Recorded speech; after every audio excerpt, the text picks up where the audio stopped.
बुद्धाय जय भीम साथियों, मैं पूनम बौद्ध। और साथियों, जैसे कि आप सभी लोग जानते हो कि इस भारत देश में जातिवाद अपने चरम पर है। जातियों का बोलबाला इतना ज़्यादा है कि आप पढ़ लिख कर कितने भी विद्वान बन जाइए, लेकिन जातियां आपका पीछा कभी भी नहीं छोड़ेगी। और वो जातियां इसीलिए पीछा नहीं छोड़ेगी क्योंकि इनका धर्म यही कहता है। अगर मैं मनुस्मृति की बात करूं तो मनुस्मृति में लिखा गया कि शूद्र पढ़ लिख कर कितना भी विद्वान बन जाए तब भी वो सम्मान का पात्र नहीं है। रामायण में लिखा गया कि जिस तरीके से सांप को दूध पिलाने से वो जो है खतरनाक हो जाता है, उसी तरीके से शूद्रों को शिक्षा देने से वो भी खतरनाक हो जाते हैं। तो जातिवाद जो है आपको हर जगह मिल जाएगा, खेतों में, खलिहानों में, स्कूल में, कॉलेज में, बसों में, रेलों में, हर जगह। यहाँ तक कि अगर आप रेल में भी सफर कर रहे हो और बात करते करते जब तक दूसरा व्यक्ति आपकी जाति ना पूछ ले तब तक उसके पेट में दर्द होता रहता है। बाबा साहेब डॉक्टर अम्बेडकर जी को जातिवाद का बहुत सामना करना पड़ा और शायद इसीलिए इस भारत देश में उनको कभी भी सम्मान का दर्जा नहीं दिया गया। लेकिन मैं मनुवादी मानसिकता के लोगों से कहना चाहती हूँ, जिस दिन आपने जातियों को साइड में रख दिया और बाबा साहब डॉक्टर अम्बेडकर के संघर्ष को पढ़ लिया, उनकी महानता को अगर आपने जान लिया तो आपकी आंखों से आंसू रुकेंगे नहीं।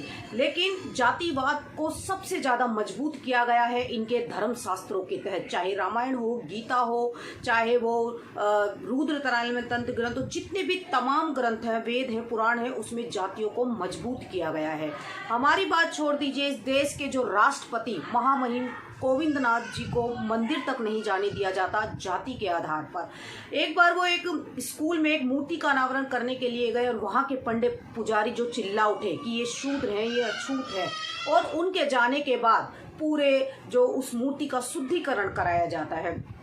अखिलेश यादव जी जब मुख्यमंत्री बने और उनके बाद जो योगी आदित्यनाथ जब मुख्यमंत्री बने, तो मुख्यमंत्री बनते ही उन्होंने पूरे मुख्यमंत्री आवास को गौमूत्र से धुलवा कर उसका शुद्धिकरण कराया। आखिर जातिवाद कब इस देश से जाएगा? मैं नहीं समझती कि इन मनुवादी मानसिकता के लोगों के हृदय में परिवर्तन होने वाला है।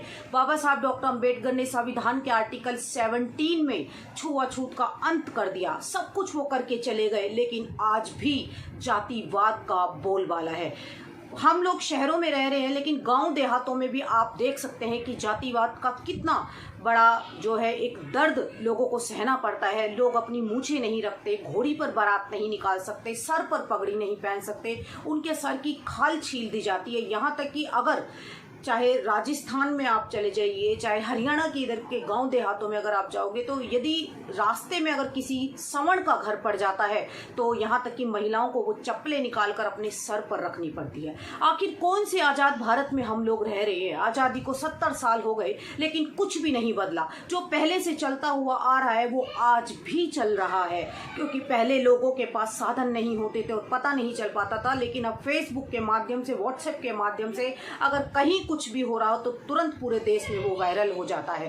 तो जातिवाद का जो जहर, यानी कि सब लोगों को इस चीज़ का सहना पड़ता है। मैं अगर अपनी बात करूं तो मैंने भी मेरे साथ भी ऐसी एक घटना घटित हुई थी, तो ये हर व्यक्ति को झेलना पड़ता है। और इन मनुवादी लोगों के जो है मानसिकता में बदलाव नहीं आने वाला। जिस तरीके से कोयले को आप कितना भी साफ करो वो साफ नहीं हो सकता, उसी तरीके से इन मनुवादी लोगों की मानसिकता कभी नहीं बदल सकती, क्योंकि इनका धर्म यही कहता है कि क्योंकि इनका धर्म जातिवाद को बढ़ावा देता है, वर्णवाद को बढ़ावा देता है।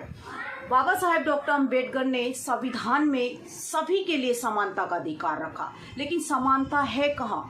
आज बहुजन समाज के लोग, क्योंकि संविधान पूरी तरीके से लागू नहीं है, आज बहुजन समाज के लोगों के पास ना व्यापार है, ना बिजनेस है, ना शॉपिंग मॉल है, ना खेती बाड़ी उनके पास है, ना जमीनें उनके पास है, कुछ भी हमारे पास नहीं है।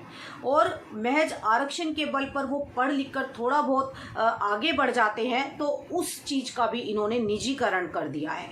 सब चीज़ का इन्होंने निजीकरण कर दिया और शिक्षा से दूर लोगों को कर दिया, क्योंकि शिक्षा ही सवालों को जन्म देती है, क्योंकि ये किसी भी कीमत कीमत पर नहीं चाहेंगे कि हमारे समाज के बच्चे पढ़ लिख कर आगे बढ़ जाए, सूटिड बूटिड वो हो जाएं, क्योंकि जिस दिन हमारे समाज के लोग पढ़ लिख कर आगे बढ़ गए तो फिर इनकी नौकरी कौन करेगा, इनकी गुलामी कौन करेगा। तो मैं बहुजन समाज के लोगों से ये अपील करना चाहती हूँ कि आप ज़्यादा से ज़्यादा शिक्षा की ओर बढ़ें। आप अंधविश्वास पाखंडवाद को ठोकर मार दीजिए। बाबा साहब डॉक्टर अम्बेडकर ने जो हमको बुद्ध धम्म जो हमको दिया है, उस धम्म के रास्ते पर आप चलिए, क्योंकि उसी रास्ते पर चलकर हमारा कल्याण हो सकता है, हमारा विकास हो सकता है। और जितनी भी ये ब्राह्मणी परंपराएं जो रीति रिवाज हम लोग करते हुए आ रहे हैं, उनका पूरी तरीके से बहिष्कार कर दीजिए और बौद्ध बनिए, बौद्ध दिखिए और बौद्ध अपने नाम के आगे लगाइए। इसी के साथ मैं अपनी वाणी को विराम देती हूँ। आप सभी को मेरा नमो बुद्धाय, जय भीम।